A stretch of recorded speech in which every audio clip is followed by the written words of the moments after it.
आप देख रहे हैं कायनात प्रिंस के साथ। तो चलिए बढ़ते हैं आज की इस कहानी की ओर। दोस्तों, आज जो मैं आपको सच्ची घटना बताने जा रहा हूँ वो हमारे कस्बे के भूतहा अस्पताल का है।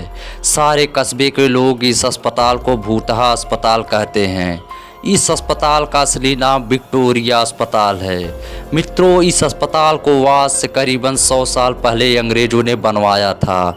उस अस्पताल के सामने एक कब्रिस्तान है। दोस्तों, मेरे दादाजी ने मुझे बताया था कि आज से 60 साल पहले इस अस्पताल में ऑपरेशन के दौरान एक लड़की की मौत हो गई थी। तब से उस लड़की की आत्मा उस अस्पताल में भटकती है।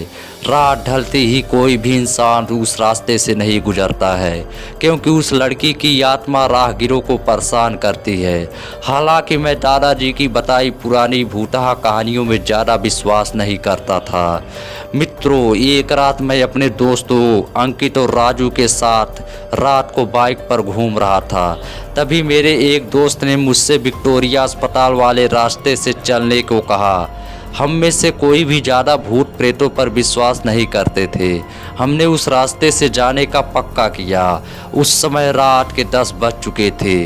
हम तीनों ने ये बात अपने परिवार वालों को नहीं बताने का वादा किया और उस रास्ते पर निकल पड़े। दोस्तों, जैसे ही हम उस रास्ते से निकले, रास्ते पर रेत होने की वजह से हमारी बाइक फिसल गई और हम तीनों धड़ाम से बाइक से नीचे दूर गिर गए।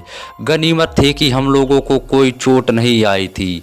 बाइक चला रहे मेरे दोस्त अंकित ने बोला उसका बैलेंस तो बराबर था, फिर ये बाइक कैसे फिसल गई। हालांकि वो थोड़ा डर गया था। तो मेरे दूसरे मित्र राजू ने बाइक चलाने को कहा। दोस्तों, अब राजू बाइक चला रहा था। हम 1 किलोमीटर ही चले थे कि अचानक हमारी गाड़ी का टायर पंक्चर हो गया। दोस्तों, गाड़ी की स्पीड तेज होने से गाड़ी इस बार फिर पिछली बार से भी दूर तक फिसलती गई। इस बार हमें कोहनियों और घुटनों पर थोड़ी चोट आई थी। अंकित फिर से बोला कि इस जगह में ज़रूर कोई गड़बड़ है, हम लोग वापस उल्टे चलते हैं। लेकिन मैंने और राजू ने उसकी बात नहीं मानी और बाइक उठाकर पैदल चलना शुरू कर दिया। दोस्तों, हम थोड़ी दूर ही चले थे कि अचानक किसी लड़की की चीखने की आवाज़ सुनाई दी। ये सुनकर हम रुक गए और अंकित बोला, यार तुम लोगों को चीखने की आवाज़ सुनाई दी क्या? हमने उसकी बातों को अनसुना कर कहा कि कोई जानवर की आवाज़ होगी। 5 मिनट चलने के बाद फिर वही चीख फिर से सुनाई दी। दोस्तों, इस बार तो हम दोनों को भी थोड़ा डर लगने लगा।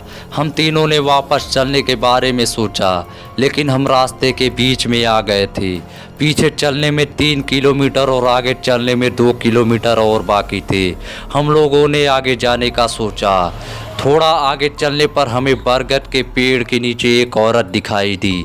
इतनी रात को अकेली औरत को देखकर हमारे तो रोंगटे खड़े हो गए थे। दोस्तों, हम लोगों ने पीछे मुड़ने का सोचा। तभी वो बूढ़ी औरत चिल्लाई, बेटा रुको, मुझे हाईवे तक रास्ता तो बता दो। हमने पूछा कि इतनी रात को आप इस रास्ते से कैसे निकल रही हो? तो उस बुढ़िया ने कहा कि मैं पड़ोस के गांव की रहने वाली हूं और मेरे पास पैसे नहीं है, इसलिए मैं पैदल ही निकल पड़ी। हाईवे के उस पार मेरा गांव है, ऐसा बुढ़िया ने कहा। हमने उस बुढ़िया की बात का विश्वास कर लिया और आगे निकल पड़े। रास्ते में वो बुढ़िया हमसे सारी बातें पूछने लगी। बुढ़िया हम तीनों के पीछे चल रही थी और हम तीनों दोस्त अब अपनी बात कर रहे थे। तभी राजू बोला कि लो माजी, आपका रास्ता आ गया। और वो जैसे ही पीछे मुड़ा तो वहाँ कोई नहीं था। हम तीनों की तो सिट्टी पिट्टी गुल हो गई। हम बाइक को धक्का मारते हुए जोर से भागने लगे।